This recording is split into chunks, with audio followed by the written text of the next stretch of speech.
make I feel fall. Emma kutomotomo ni tirandiran. I'm not regretting it. RJ 100. Because it got a meaning for me. Guresi, if you see what's in the right, say, hey, money on top this justice for Mohbad. Now me kill Mohbad.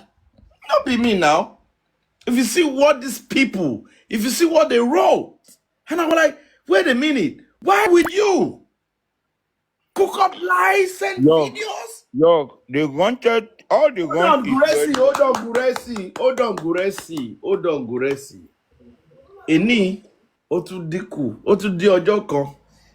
Funny enough, ẹni tó kọ letter, the person will give my name, the person will give my address, the office where they work. God don't help me get all their names. Gbogbo yín yẹn o.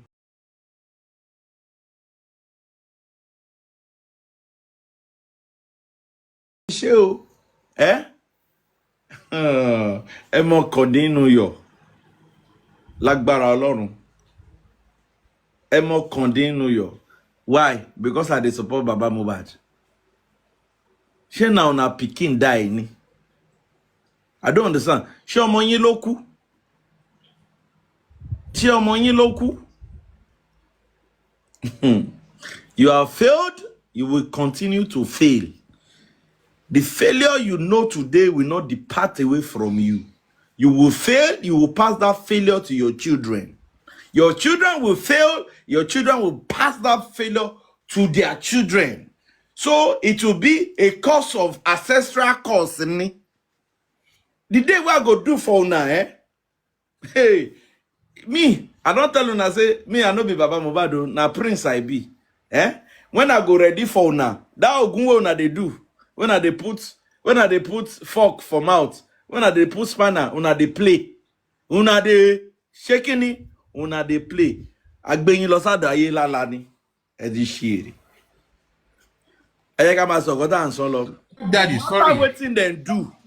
No matter what I, Honorable York Daddy, the one and only inconclusive on J4M, I will never be intimidated. Una no know the school where I go. Una supposed to find out now. When I go to school, go find out who be York. Una go no say, Ekere, gbogbo nkan ta nse yen. Ere ọmọdé ni. Gbogbo yin, all una, at the person wey carrying letter either right time, kò ní dá fún gbogbo yin papọ̀. York Daddy, Ashegun, now please, something just ministered into me right now. You see this issue of Guresi, Ogbanyan Leti, Okogan, Olovisi Baba, Onfun Baba Lese, wọ́n ṣe gbá wọ́n ṣàwo. See, ni mo pe Guresi ti di Ando the Giant you, tó ń gbáyàn létí. I see it as a distraction so that we will not focus on that voice note, that conversation between him and whatever. We will not focus so that we will not focus on it. What we should be doing, I guess, see, we know that the issue of Guresi, it didn't happen. We know the truth. And the people, everybody know the truth. We should focus on that. And for example, that voice note Timomi 8070 brought now concerning VDM. And one message in here, because when you see anybody that refuse to talk about other universe, when you see anybody that refuse to condemn a Nyonshoro, they were supporting a Nyonshoro, they were saying, let us leave him, he's trying this and that. If you see anybody that refuse to condemn a Nyonshoro, and if you see anybody that refuse to talk about the good job that Baba and Barrister Shitu they are doing now for suing the DVP, or if you see anybody that refuse to talk about the latest development, like the driver that came to the last inquest, and even though we don't really like it, the conclusion of that autopsy, private autopsy, that pointed to the fact that there was a second nurse. When you see anybody that refused to be talking about all those things, hammering on it, justice. They're looking for something else. Those are the points that we need. We need to keep hammering on the fact that we know everything that everybody has said. In that, yeah, the matter is in court. We should keep talking about it that no, it is not right for the DVP to only take spending and the nurse to court to charge them for negligence. We know that what that means. It's just as if they are saying they are just going to talk to them and leave them, let them go. So those are the points. Ọ̀rọ̀ Guresi, believe me honestly speaking, na distraction. To Thank me, you, sir. Thank you, thank you. sir. Ẹ jẹ́ ká sọ díẹ̀ nú ẹ̀ ká gbẹnu dákẹ́ ni.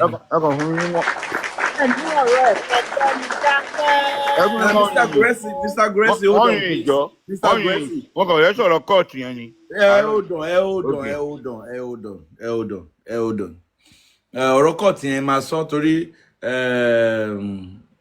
bọ̀bọ̀ tó ṣe IT lọ́dọ̀ Westo tí kò dúró gba certificate ó ti gbé another format síta, but you're going to clear it. But let's just hold on. Let's allow Mr. Rishi to talk. Mr. Rishi. Network you da, then more for busy.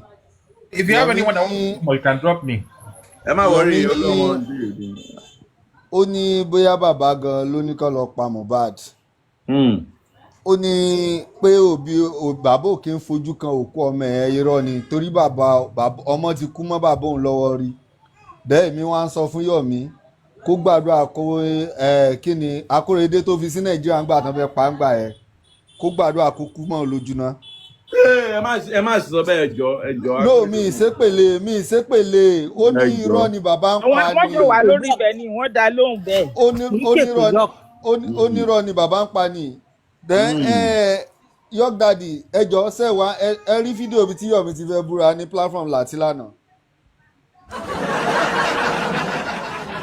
Ibi tẹ́ ẹ sì máa mọ̀ pé dìdìrìn ni Láti àtàwọn ajá tó tẹ̀lé. Ẹ jẹ́ kí n fún yín lẹ́sàmpù yìí. Yomi débẹ̀ ó ní kí wọ́n ṣe wọ́n ní wọ́n ń búra ni ó ní ẹ jẹ́ kémi náà búra ó dẹ̀ wọnú kitchen lọ ó lọ mú ọ̀bẹ tán àwọn mọ́là máa fi ń gé ọsàn yẹn ó lóun ti gbógun jáde ókè Yomi búra kí Yomi tó bẹ̀rẹ̀ búra ẹ máa wo ibi tẹ́ ẹ ti máa mọ̀ pé àwọn kinní ìmọ̀ kan tó ń ṣe olórí burúkú ni wọ́n o first thing tó kọ́kọ́ ṣẹlẹ̀ ni pé tẹ́ bá wo fídíò yẹn talẹ̀mọ̀ tó kọ́ sọ̀rọ̀ Debbie ni Mr. Yomi ẹ má gbàgbé o kò í ṣe torí owó tí àwọn èèyàn dá fún yín náà ní kẹ́ ẹ ṣe pèlè lórí o owó tí wọ́n ní kẹ́ ẹ ṣe pè bóyá ẹ ti gbowó ẹ̀yìn àbí ẹ gbowó ẹ̀yìn ok wáì tí ẹ ṣe sọ fún Yomi pé Mr. Yomi ẹ búra ẹ ṣe pé ẹ fi Ògún búra pé gbogbo táwọn èèyàn ń dá fún yín látẹ̀yìnwá nǹkan tẹ́lẹ̀ máa fi ṣe tẹ́ ẹ bá fi ṣe kórí báyìí fún yín wáì tí Debbie ṣe ń correct Yomi pé kó má ṣe pè lọ síbẹ̀ yẹn. And these same people wọ́n dẹ̀ ti pariwo nísìnyí expander sọ pé ìbéèrè táwọn ń béèrè lọ bàbá láti yọ ìjọ yìí kí bàbá tiẹ̀ wá dáhùn ló mo ní ṣé bàbá tẹ ní Gúrẹ́sì gbá létí ló máa dá yín lò. platform nǹkan ti tẹ́tí sọ pé wọ́n gbá ẹ̀ létí ẹ wá expect kẹ́ni ẹ wá sí platform yẹn kó wá ní ẹ jọ̀ọ́ mo dúpẹ́ ìjà mi tẹ́ gbé o ibi tẹ́ ìjà mi dé mo dúpẹ́ lọ́wọ́ yìí o nínú ìkọ́ báyìí tẹ ní tẹ fẹ́ mọ̀ òun lélẹ̀ dídìrín làwọn pípù yẹn Ọlọ́run dídìrín wọ́n gò. This same Yomi always ó ní látìgbà tí mo ti wà ní justice for Mohbad ó nìkan náà máa attack spiritually ó máa ní wọ́n lẹ́kọ̀ọ́ kan sóun lánàá ọpẹ́lọpẹ́ kinní kan ló dá padà òun dá padà fún wọn àwọn wo náà lẹ́kọ̀ọ́ mọ́ Yomi. Mr. Arise. Yes sir. Gbọ́n bí tí Yomi ti sọ pé àwọn ọlọ́pàá fẹ́ mú wọn fẹ́ fi kankan pa ọ́ lára. Lọ́gàdì inú omi náà fẹ́ fi sí inú omi ó fẹ́ poison omi. Wọ́n neutralize agbára ẹ̀ ni. Ó ní nígbà tí òun bẹ̀rẹ̀ kéèsì pàǹtí tí pàǹtí fẹ́ máa gbàbọ̀dè òun sá lọ sí Zone 2 ìgbà tí Zone 2 fẹ́ máa gbàbọ̀dè òun lọ sọ́dọ̀ kọmíṣánná fẹ́ gbàbọ̀dè òun lọ sọ́dọ̀ presidency. Wọ́n bèèrè lọ Yomi is it not the same commissioner tó fún yín donut àtomi níjọ́ tẹ́ lọ ṣe protest lọ́dẹ̀. Àwọn Richard tí Yomi fún lówó nígbà yẹn kán bá wọn ṣe donut àti kọ́ lọ gẹ́ẹ̀tì bottle water àti donut kó lè impress àwọn public àwọn dèdèrè tán dáwó fún un. Richard, this same Richard ló pè níjọ́ tó wà ní láìfù Láti tó ń béèrè lọ́wọ́ ẹ̀ nípa fake forensic tó lòún ṣe.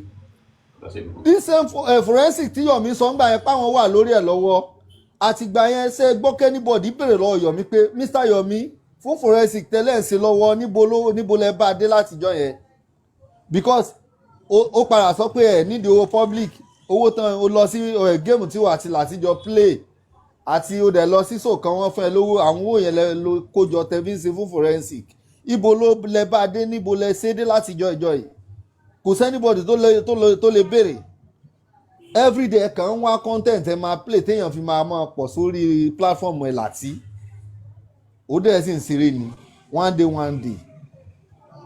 gbogbo àwọn content yẹn máa tán ó tiẹ̀ ti ń tán báyìí because I'm very sure pé nǹkan tẹ́ ń gbé jáde sí ọ̀pọ̀lọpọ̀ èèyàn ti ń rí i pé irọ́ lẹ̀ ń pa kò sí kankan mọ́ ìgbà yẹn tó ń brag pé èèyàn 1000 máa ń wẹ̀ ẹ́ wọ́n ní platform máa lọlẹ̀ èèyàn 1000 ló ń wẹ̀ yìí o àtijọ́ ò lè 1000 ti wẹ̀ mọ́ ìwọ kàn má gbé Lagata àti. a tún lọ rà á lọ rà sí o.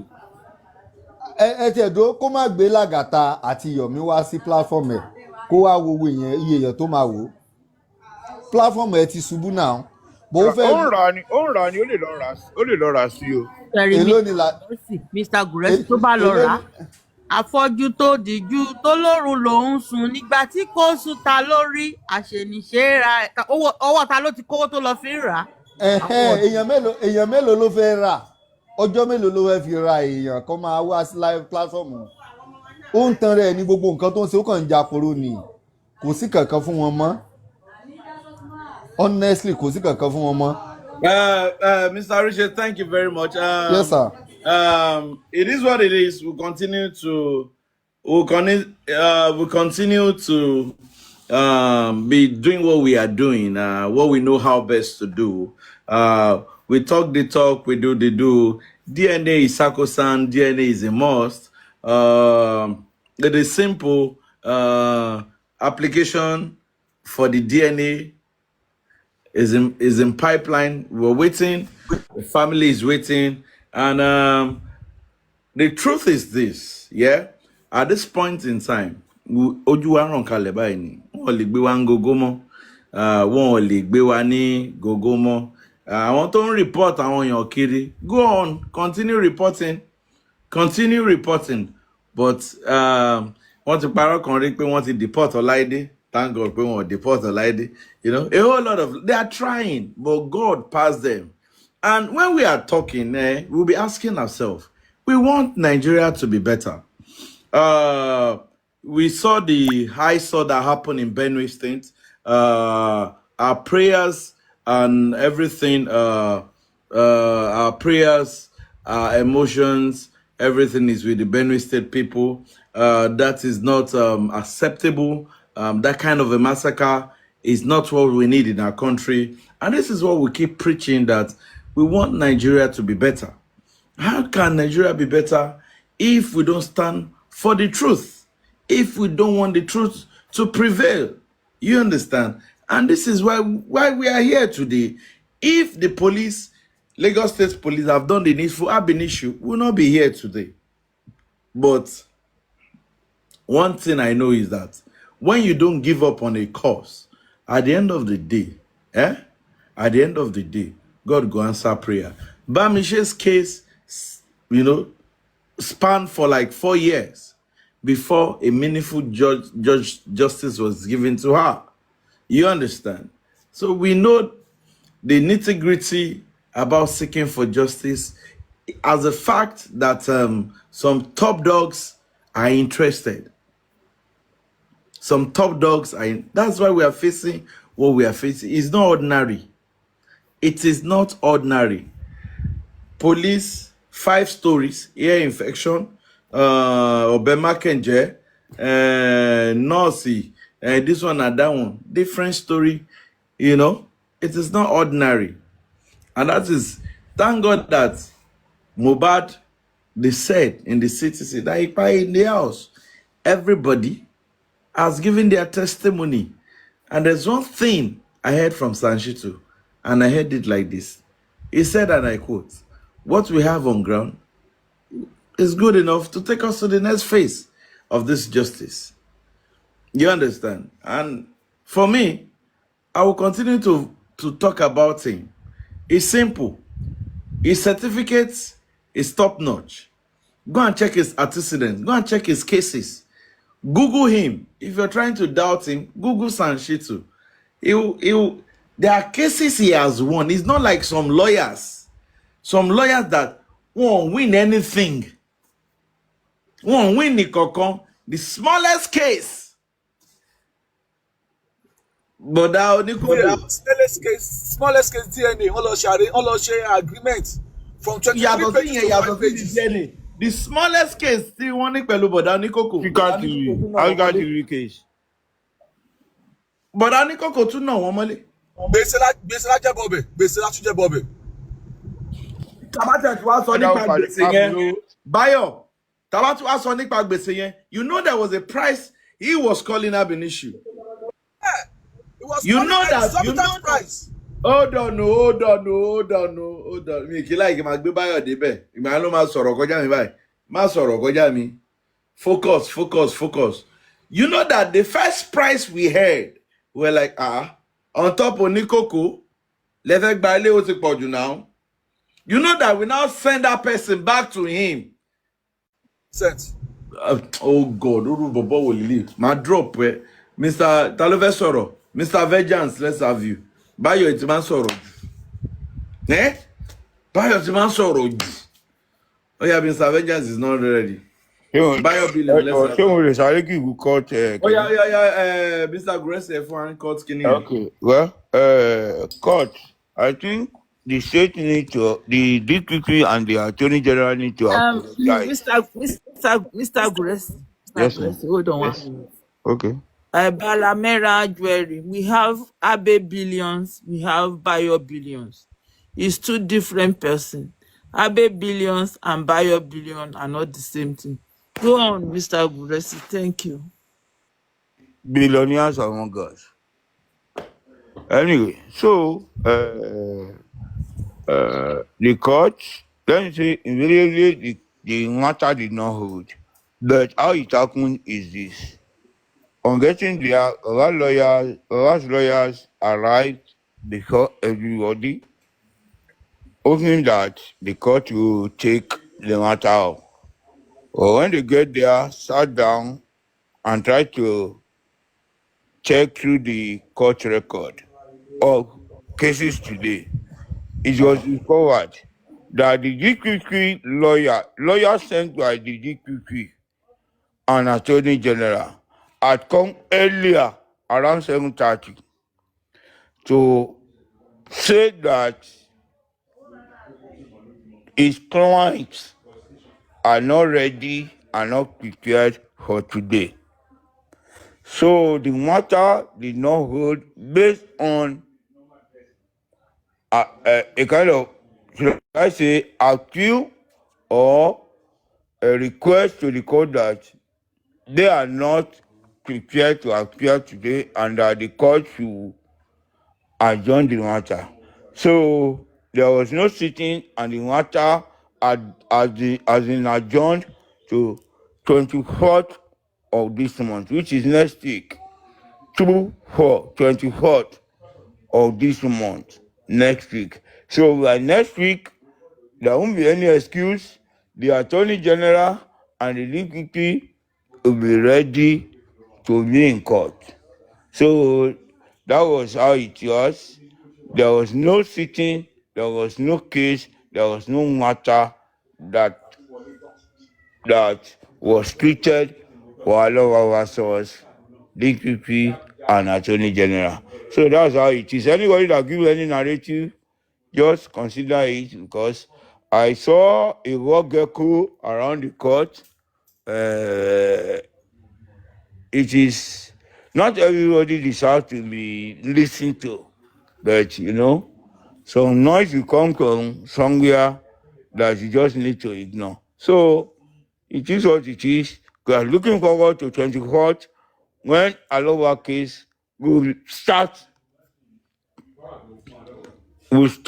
properly, and the Attorney General and the DCP, either in person or through their lawyers, their representatives who could be lawyers, will be there seated. Then the argument starts. So there was nothing on the court. We go outside, gisting, talking, and playing. So it was a very good result from the court. On the 24th of this month, which is next week, the matter comes up. That's what happened. Nothing much. Thank you.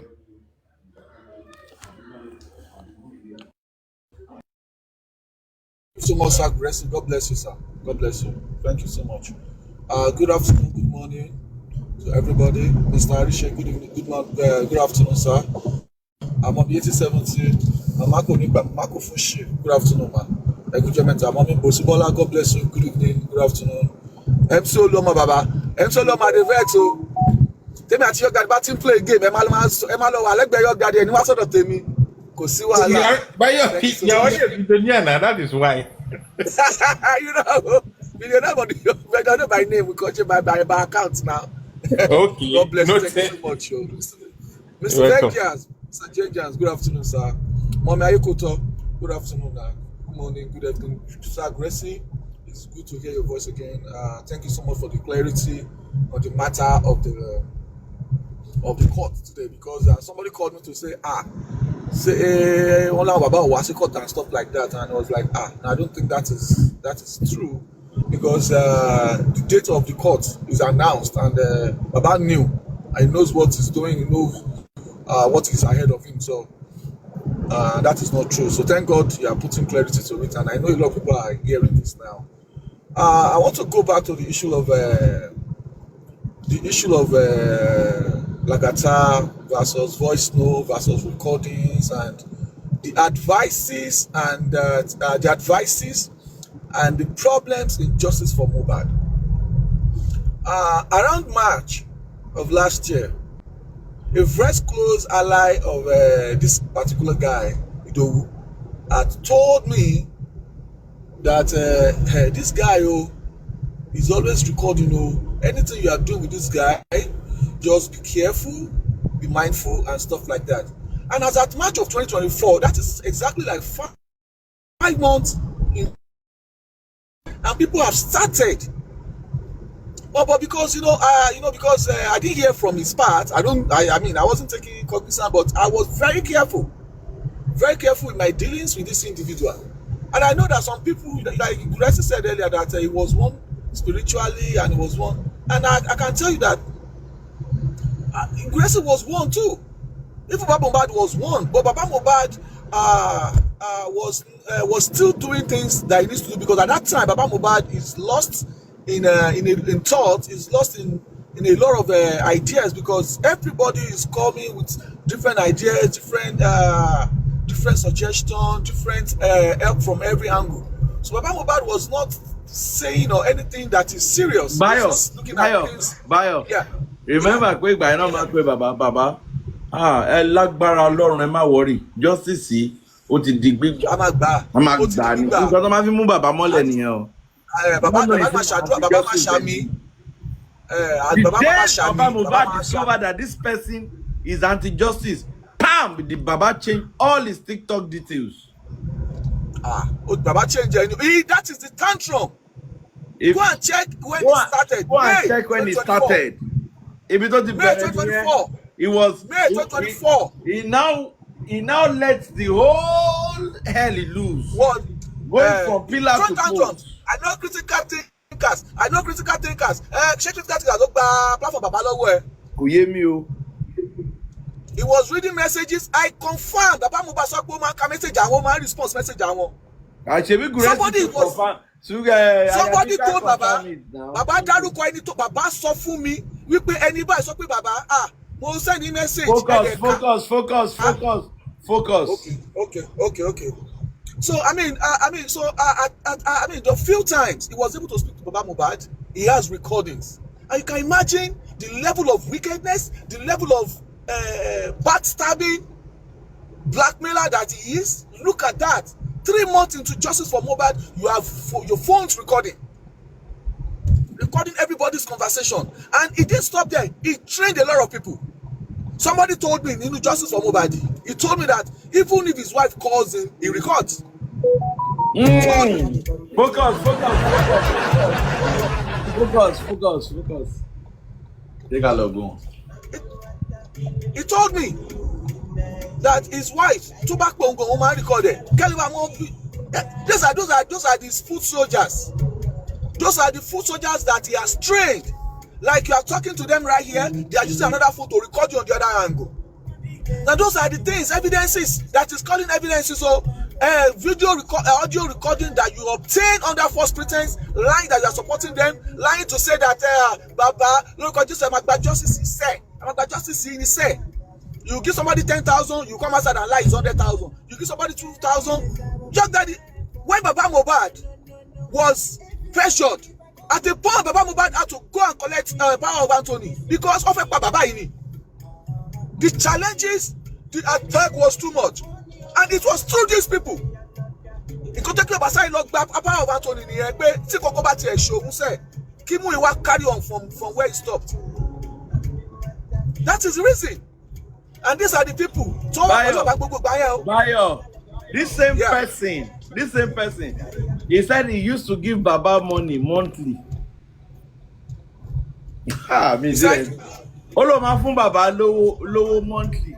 Also there, Oloma fún Baba lowo. All I do is support Baba Mohbad. Is it not the same pattern with the Omitogu? They always say that just imagine the antecedent. Now they are playing an audio of what you have said, of your contribution in justice, what you said with your mouth, with your face right there. You are saying they manipulated the audio. Every time they ask you to explain the audio, you'll be cursing families, you'll be cursing children, you'll be cursing fathers. Explain what you meant on the audio that you played. To ba jẹ́ pé video yẹn, I pé ojú ò sí ńbẹ̀ ni, he will tell you say AI. I'm telling you something. He would have said that audio was AI.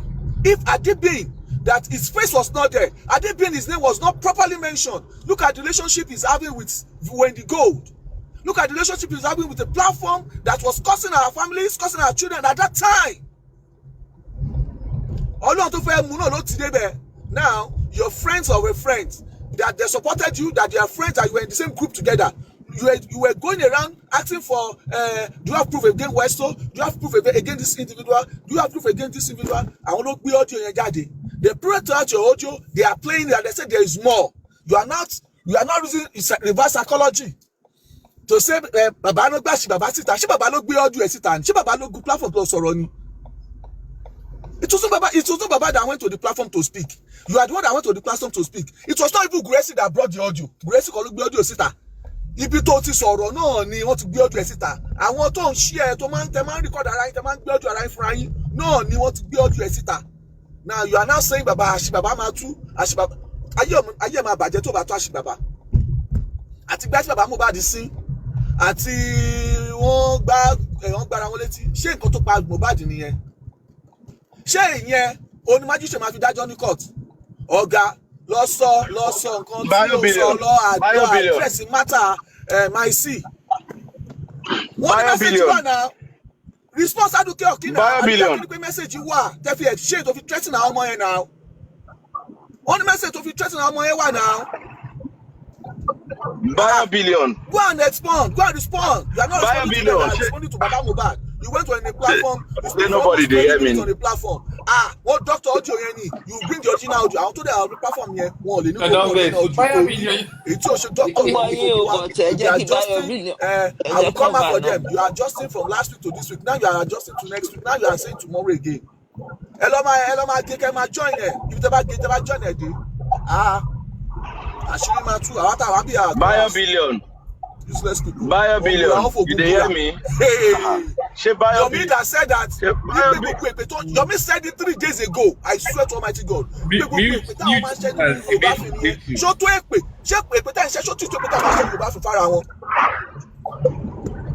Yomi said it 3 days ago. Anybody hear me? And is it not true?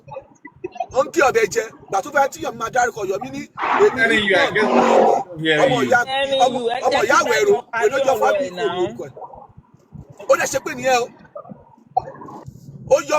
Fabi, kúrò nínú èpè tó ṣẹ́. Ó ṣe pé ó gbé gbogbo ó gbọ́bẹ̀ dání. Ó dẹ̀ kọ́kọ́ rán létí. Má sọ̀rọ̀ owó o. Àníkẹ́ ṣe pé owó o. Èpè. Acting. You are just I don't understand. 4 days ago, you are still telling them, you are telling the platform, our site, our these spiritual platforms, you are telling them that gbogbo èpè tó ń ṣe yẹn wọ́n ń ṣe rí ọmọdé ni. Ó ní gbogbo èpè tí wọ́n ń ṣe, tó ń fàdá ṣe, tó ń fi ọ̀bẹ ṣe, ó ní kò tí ì tó èpè táwọn máa ń gbé àwọn ṣẹ́ nínú film. And it is a fact. So to convince people that you want to shake pé, ó wá gbé kan ní àwọn PA, àwọn tẹjọ́ ń pa àpapín, wọ́n wá remind you. I'm not reminding you, don't go to this part of the èpè o. Àpapín àti kòmẹ̀ntẹ̀ lórí èpè o. You can just imagine. When you wanted to curse, when you want to use your fake life to curse, you are saying that ìwọ Lukman, Abayomi Lukman. Ṣé Abayomi Lukman ní orúkọ ẹ? Ṣé Abayomi Lukman ló fi ń pa owó lọ́wọ́ àwọn èèyàn? Kí ló ṣẹlẹ̀ tí Fabi? Kí ló ṣẹlẹ̀ tí Fabi tí ò lè pé Yomi Lukman ọmọ Fabi why tó lè pé mọ́? You can just imagine this bunch of non-entities. Tó bá dọ̀la ń sìn, tá bá tún sọ̀rọ̀ ń sìn, wọ́n á ní wọ́n ń drag àwọn ni. Nígbà tí aristocrats tó ti pè ní talakawas, all are sundries, tó pè ní talakawas, all are sundries, traffic warders. When you don't even when you see fact, you choose not to recognize it. It's not that you choose not to recognize it, you don't even know fact. Gbẹ́rẹ́ yẹn náà fẹ́ sọ, bàbá sí gbẹ́rẹ́. Ṣé àwọn òsì gbẹ́rẹ́ àbí kò kí how many times ó máa sọ pé o máa ń gbé picture àwọn èèyàn lọ sí ìlú olólùn tí wá ná Mọdákẹ́kẹ́. On your platform, you said several times that you take people's name, you take people's picture to Mọdákẹ́kẹ́. Ṣé àdúrà náà ṣe fún ọmọ tó mú lọ? The Yomi Fabi himself, did he not confirm lórí audio pẹ̀lú Kadimo pé àwọn lọ ṣàgùn kí wọ́n lè yọ kí bàbá Mohbad kí wọ́n lè yọ bàbá Mohbad kúrò lọ́nà? Ṣé àdúrà náà lọ Sam tó ti sà? If not that they played that audio, we would have known that this Yomi and Kadimo was planning to pack bàbá Mohbad. Those ones does not matter to you. If you don't matter for Baba, let's say, don't first paro. Baba Mohbad lọ sí gbẹ́rẹ́. Ṣé olórí Baba Mohbad lọ sí gbẹ́rẹ́ ni? Ìwọ tó yẹ pé ó sì fi gbá ṣépè fún, ó sì fi gbá threatening ẹ̀yìn kan recently. You threaten somebody with igba. Ní bọ̀bọ̀ ọmọ babaláwo òṣì yìí, ní bọ̀bọ̀ Ìdòwú yìí. Ó sì fi gbá threatening ẹ̀yìn kan recently. That you are promising, you are using juju to threaten somebody recently. You be coming outside, you are messing with your future. For just you did not put money. The action, okay, if you not give money for obstruct justice, the action you are doing, is it not obstructing justice? If you are not giving me money to go and obstruct justice, the one you are giving, that you are giving somebody money. When they ask you a question, somebody will come and disrupt the question. Is that not obstruction? You gave somebody money, buy a free card. Tell them about sorrow. Narrative tó bá sọ sí lórí ló máa sọ. Is that not obstruction? Ṣé èpè ti jà yín? Nígbà tí Talakawas platform wá tó ń pé bàbá Mohbad gbọmọṣẹ́ lọ́wọ́ wọn tó dẹ̀ fi àdúrà ṣe pé ṣé èpè ò já? Ó dẹ̀ ní kẹ́ ṣàdúrà wípé bàbá dẹ̀ sọ pé anybody tó bá ti ń pa owó lórí Mohbad tó dẹ̀ fi ayé ní àwọn lára ẹ̀ẹ́dẹ̀ lè ṣàmì ẹ̀ẹ́dẹ̀ lè fàdúrà dáyín ṣe pé sí pé ẹ̀ ń gbowó ẹ̀ fi ní bàbá yẹn lára. Bunch of non-entities. Fools.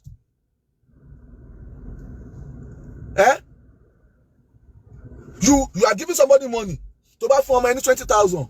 Wàá sọ narrative sí lórí. Wàá gbé narrative yẹn wá síta. I'm not supporting anybody. I'm just putting clarity to it. Put clarity to the audio that he said that ọ̀rọ̀ tí màá sí gbé jáde it is fake. Audio was it not useful today? Was that audio not used in court? That audio was used in Corona. She could not answer the question. Go and check the page 259 of the Corona of the CTC. He could not. 3 times. 3 times they asked her question based on that what she said in that audio. She couldn't answer questions. And more of the audios, and you went to go and threaten these people. You went boldly to a platform, and nobody's asking you to defend that statement you made on that day. Nobody. You are going from platform to platform to go and recruit people. You are a blogger. They will come and help you to stream your show. You are going, they cannot ask you simple questions. They chose not to ask you questions because they already know you. They are using you to fight their fight. You don't gang fight. You don't gang fight. You cannot inherit anybody's enemy. Bayo billion. You were. Hey, Bayo go me buy. The question lọ́wọ́ Bayo ni. Don't worry. Emma reporter, go and be reporting. King of recorder, king of reporting, king of blackmail, king of threatening. Only you. Your name is everywhere, every time. In conspiracies. Why are you not asking that question? Why?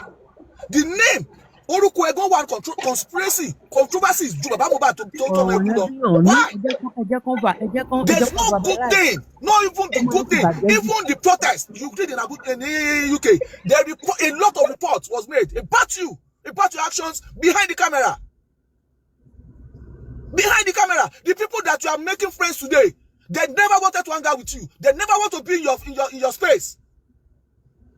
The people that are giving you audience today, they said it. I saw him. Come on, Emike. Oluwaye recorder. Because people on this side are just looking at you, continue to mess up your life, continue to mess up your future. You are threatening somebody, you go to Germany. I want to do hello until lost Germany. I want to do hello until lost Germany today. I want to do hello.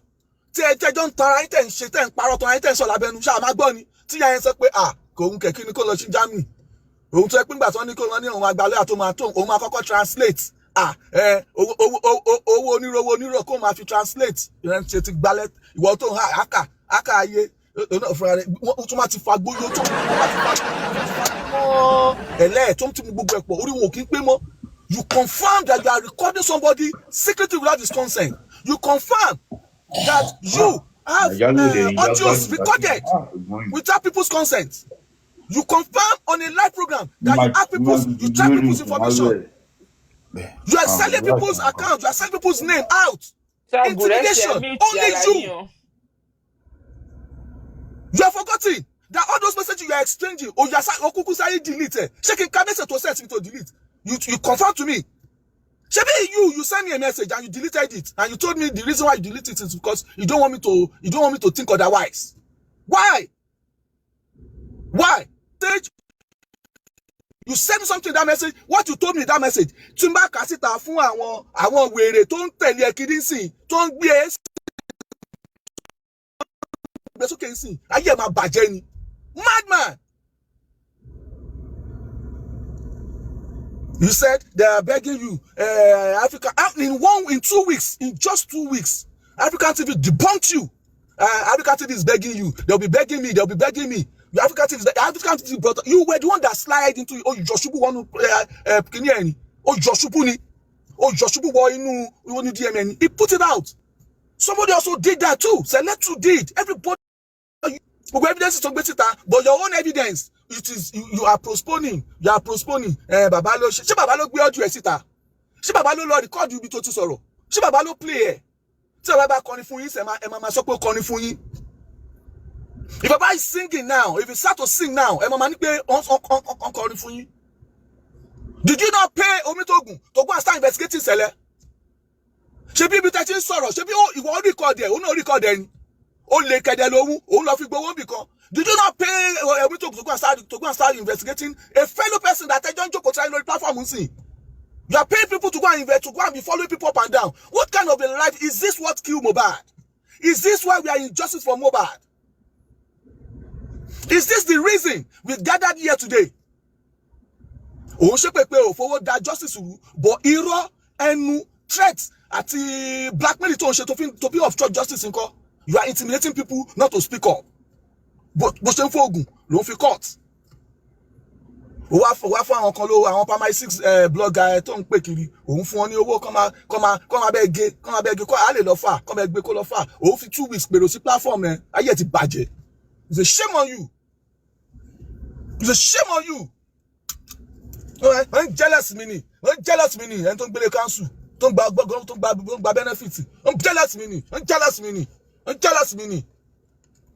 ẹ jẹ́ máa play game yín kẹ́ máa gba content gbà wọ́n jealous mi ni olóṣì kò lè ṣiṣẹ́ ju 20 hours lọ ìwíkò wọ́n jealous mi ni àwọn ìjẹkújẹ olóṣì tíjọba bá ti ń bọ́ wọn báyìí tíjọba ti ń bọ́ wọn orí wọn ò kí ń pé gbà tí ò mọ ṣe owó ṣe tí ò mọ iye ọmọ tí ò mọ iye anything sit down on platform having more than 18 you are proud to say you have more than 12 fake accounts orí báyìí ti ta you have 12 wọn kàn wú ẹ wọn dá kíní kan yẹn jáde bí nàìjíríà wọn sá jáde wọn sá gbìrìrì wọn sá ṣe debunking gbìrìrì wọn sá damage control since May I can tell you the date tí wọ́n gba account baba Mohbad lọ́wọ́ ẹ̀ and I can tell you what you did recently on that account baba pariwo síta lórí account yẹn pé nǹkan kan tún ṣe lórí account yẹn you attempted to hack baba account recently ó lọ sí for instance oníbàbà mú mọ́ra. Bayo, focus. Bayo, focus. Evidence wa tí kò evidence wọ́n fẹ́ lọ sáyé lọ wọnú àkàn fẹ́ sá lọ kó gbogbo nǹkan evidence. Bayo, focus. Ìkan pé 2.5 million máa lọ wọ́n sí. Mute kò gbọ́ mọ́. One screen record. Mute kò gbọ́ wa mọ́. Padà wá ẹ ṣé gan. Bayo, send request. Who drop him? Now focus, drop him. Focus now, no talk all this thing. We know when they want hack Baba account. We know when they use the set code. Don't worry. Bayo, focus now, Jotoro low. Not everything you go talk out. I beg. Now God I use beg you. Just see, we know what is going on. But if we keep talking like this, we are talking like this because we've tolerated the excesses of the shenanigans of this new nincompoop. You know? So we can't keep. All we are after is justice for Mohbad. But it was about throw Baba under the box. Tó bá ti bí ẹ̀dá tó bá ti mọ̀ pé ọmọ kan ní pé ìyá tó dá ló bí release the voice note yẹn tó bá ti release ẹ̀ kò ní yẹ ṣiṣẹ́ tó mú òbúkọ dó ìyá ẹ̀ ó máa bá ẹ tó bá ti release ẹ̀. You have to release that voice, that evidence, that baba tó fẹ́ tú àṣírí tó bá ti tú àṣírí baba kò ní yẹ kalẹ̀. Ṣiṣẹ́ tó mọ̀ bùkọ́ báyà ẹ̀sùn ó máa bá ẹ tó bá ti release ẹ o. Ṣùgbọ́n tó bá ti release ẹ so far so good kò ní bàjẹ́ let me see you go lo. Ṣùgbọ́n tó bá ti release ẹ o eléyìí tá wọ̀ yìí. I'm not on be owó. We right about now we are going to make it public. We just need a lawyer in UK. Ẹ̀yin tẹ́ wà in UK ẹjọ́. I need a lawyer. Is recording without consent. Is it an offense? I want to hear in the comment section. No be people where they live for Cotonou like me. If you don't say they live for UK. Recording somebody without his consent, is it an offense? Let's even start from there. If it's an offense, okay, let's bring it up. Bayo, you can send requests. Bayo, No, let me. Honorable. Bayo ti bínú gidi ni. Honorable, you go bínú tó lé ní. Mo gbọ́ yín mà. Okay. You see, this recording without a consent, we all know that it's an offense. Kì í ṣe offense ní Nàìjíríà o. Kì í ṣe offense ní Nàìjíríà ẹ máa gbọ́ mi. Tẹ́lẹ̀ àwọn offense ní Nàìjíríà. Educate me. Tẹ́lẹ̀ àwọn ọlọ́pàá Nàìjíríà àwọn ni wọ́n máa ń fi owó ba kéèsì èèyàn jẹ́. When you go to them, àwọn mọ̀ pé offence ni.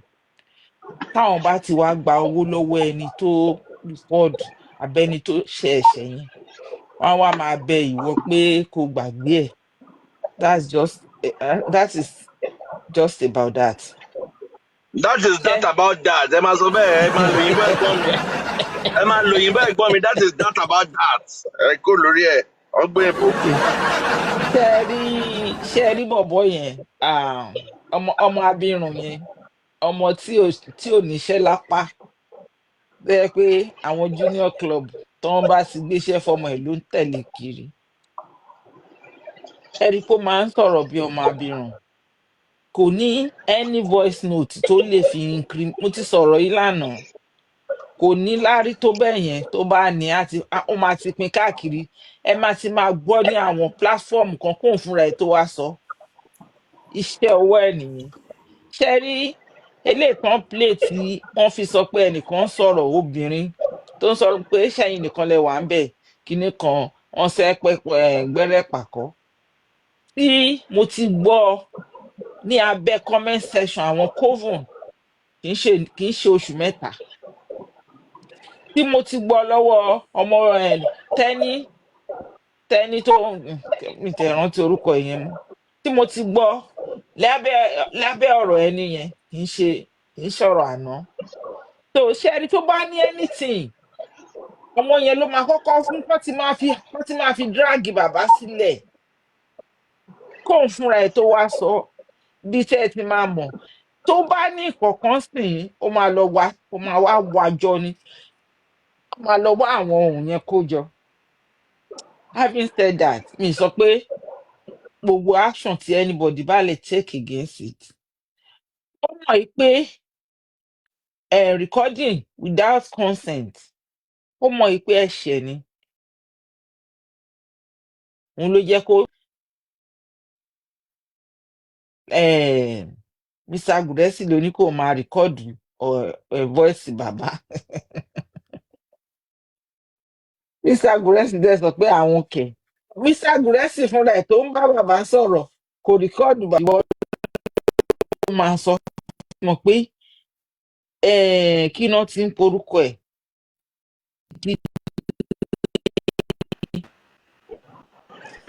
Láti ìgbà tá a ti bẹ̀rẹ̀ kéèsì ni mo ti ń gbọ́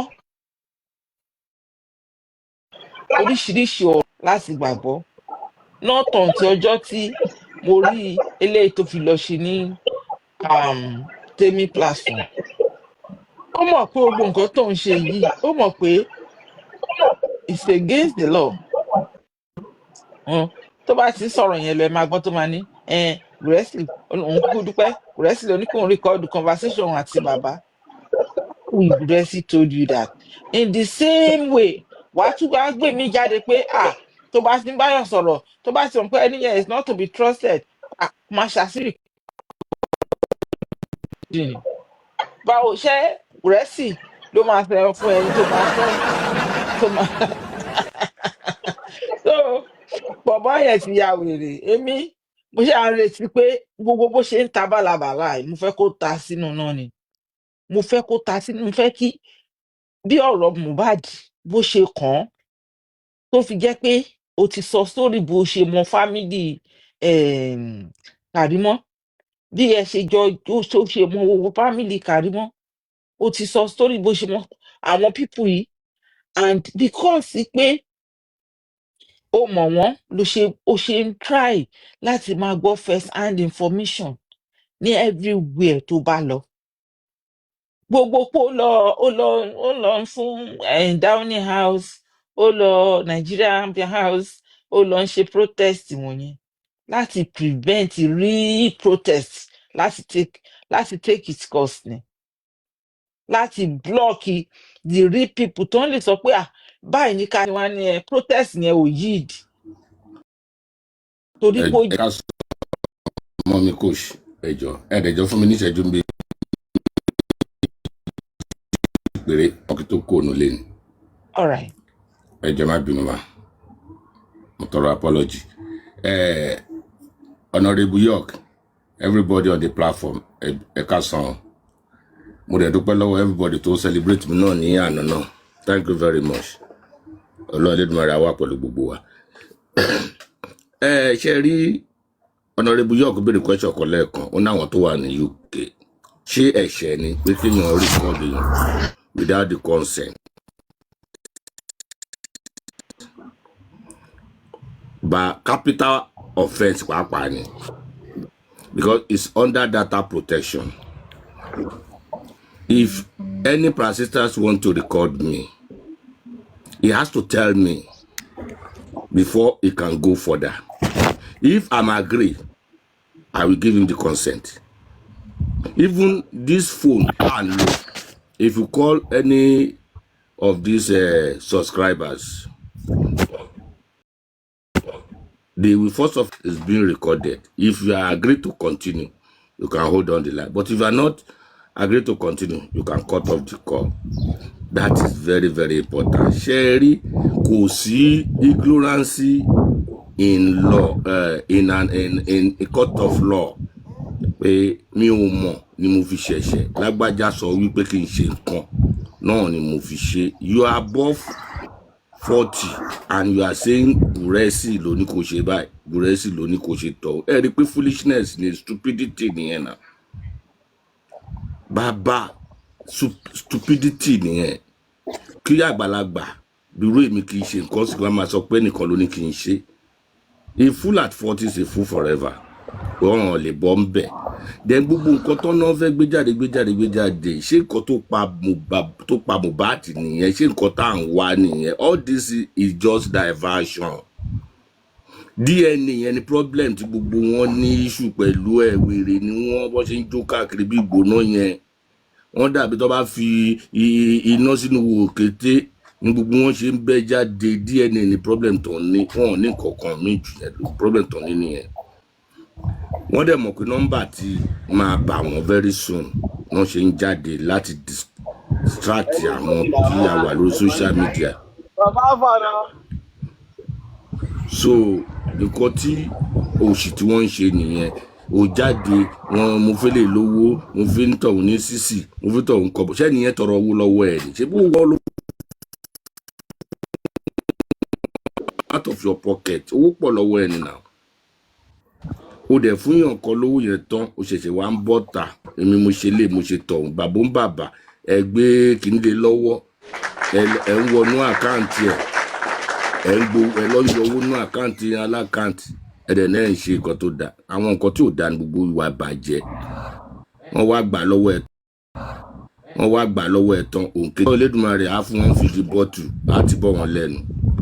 Àdúrà tí kẹgbà fún wọn nìkan bá wá fìdí bọ́tù. Gbogbo àwọn ẹlẹ́lẹ́yà yẹn. Ẹ jẹ́ kó lọ gbé voice note bàbá yẹn jáde. A mọ̀ pé Nàìjíríà kọ́ ló ń wà níbí báyìí. London ló ń pè bí báyìí. London ló ń pè bí ìlú tó lófin ni. Ẹ jẹ́ kó gbé jáde náà.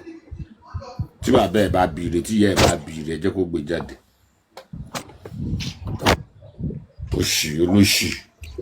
Olóṣì burúkú. Àwọn wèrèwèrè tó ń ṣe ìjọ ó ṣe iṣu lórí iṣu ẹ̀ lọ́jọ́ kan. Mi ń tẹ ìrántí nǹkan tó ṣẹlẹ̀. Mo ń láti wọ ní bọ̀ọ̀sì ẹ̀ lọ ni. Mo lọ tẹ̀ sí lójú ni. Ó wá ní I will wait kìíní kan. Báwo ló ṣe máa defend àwọn opponent bàbá ọlọ́mọ? Àwọn tó pa bàbá ó dẹ̀ defend wọn lórí iṣu ẹ̀. Mo wọ inú bọ̀ọ̀sì ẹ̀ lọ ni. London lájọ wà náà. Tó ń ṣòṣì. Àwọn kan máa fi àwọn nǹkan tí ò tó kankan máa fi máa dẹ́rù bá àwọn èèyàn kan. Tí ó lè dẹ́rù bá anybody now. We are just in London together. Ọmọ ọdún táwa náà ti lò London.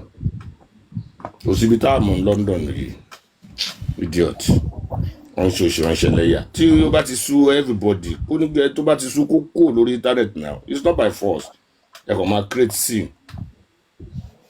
Ẹ ń ṣe lẹ́yà ẹ ní ẹ̀ ń ṣe ọdún. Tíṣẹ́ bá ká àwọn lára gbogbo tó ń ṣe wọn máa ṣe káàkiri. Èèyàn kan jókòó sórí show for good 10 hours 6 hours ẹ̀ náà ń ṣe show. Àwọn wèrè dédé. ó Honorable York ẹ máa bá ṣòyìn lọ jàre wèrè ló ń ṣe wọn ẹ jẹ́ kó ń gbé síta tó bá jẹ́ ìyá ẹ̀ ló bí ẹ jẹ́ kó gbé síta.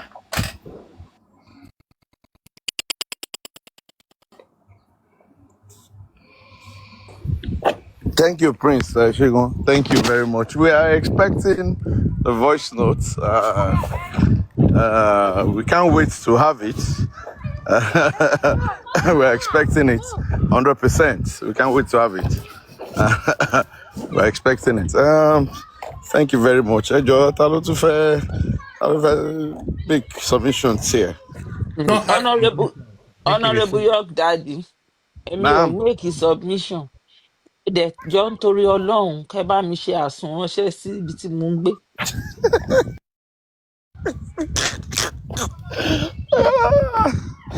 but the boy.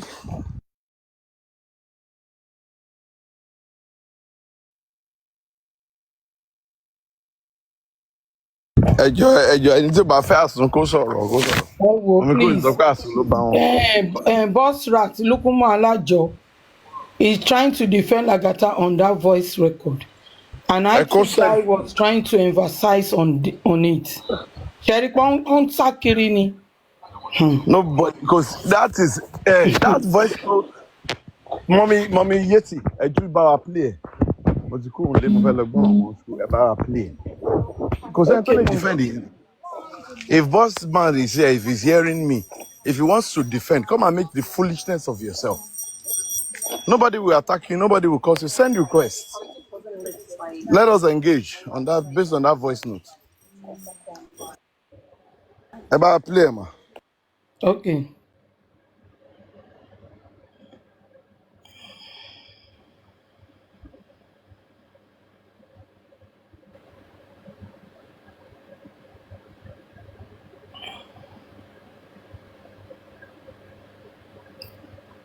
Voice record here. Go come on, Sassy, because I don't even know. Okay, let me go this way.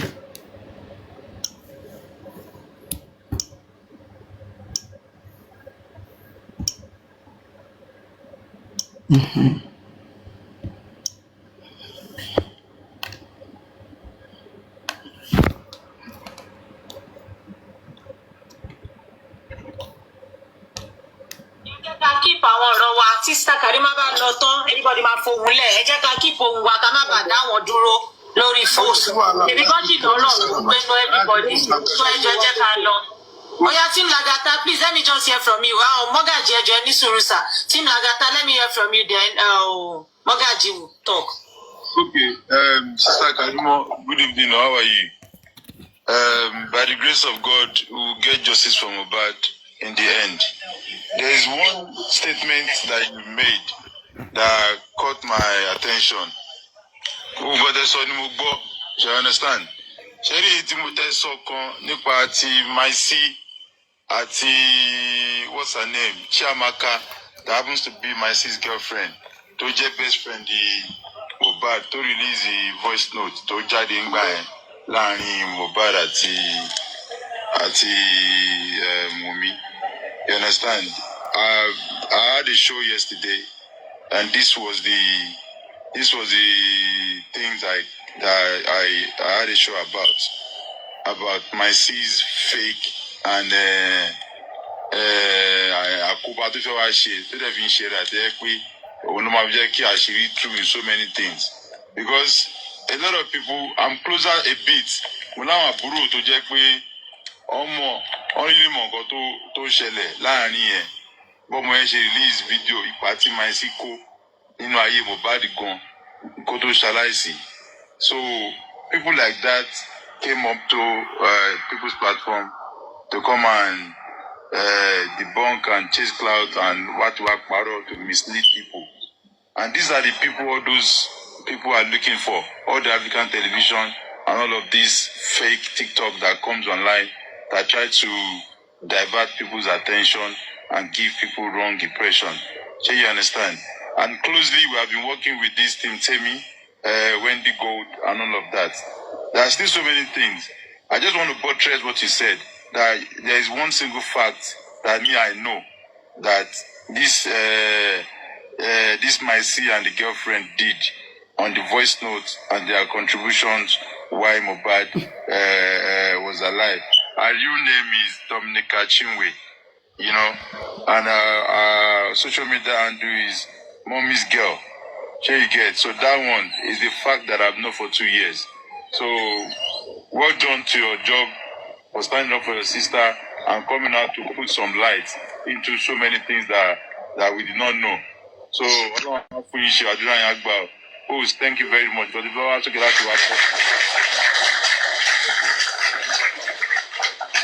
Lagata, thank you very much. We stand together to get the justice. But they are going down. That is justice. They are going down. But we need to work together. Thank you very much. So, President, Sheikh, do you want me to pause it or continue? And if you want me to play VDM one, if Lagata can appreciate Karimo Atole, but Lagata never appreciate VDM. And VDM is the one that even put more light on this case of Mohbad at the beginning. What Karimo did is damaging. She's not putting any light. And Lagata is appreciating the person that doing more damages on this case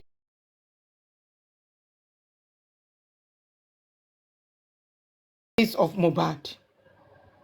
Lagata ye ma bàjẹ́ sí mi lọ́wọ́ Ọlọ́run. Ṣé gbogbo ṣì tó ń sọ pé I'm here because of justice for Mohbad. I'm here because of Baba. Ṣorí nípa mi,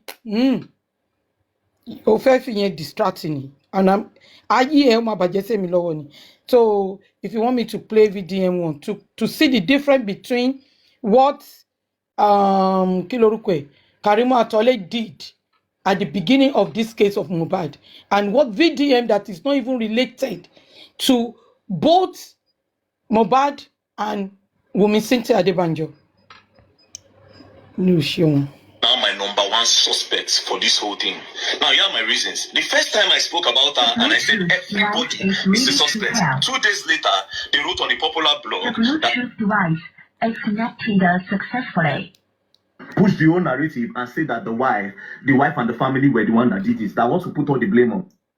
Now my number one suspect for this whole thing. Now here are my reasons. The first time I spoke about her and I said everybody is a suspect. 2 days later, they wrote on a popular blog that this payroll that I paid to push the whole narrative and say that the wife and the family were the one that did this. That wants to put all the blame on them.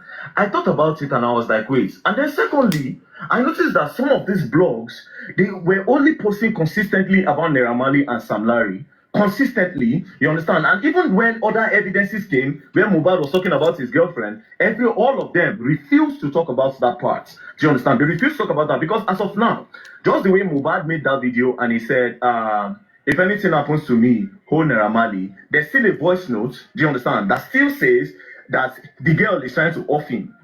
Do you understand? And Mohbad even said that if you and your family don't want to do this thing before, as I reach my side, when I go collect. Do you understand? There's the way the thing was going. I calculated it. And then when I continued talking about them, you understand? The girl's sister said, if I talk about them again, that they're going to knock me a 300 million naira lawsuit. Immediately I said, you know what, yeah? Sorry, you say what he said there.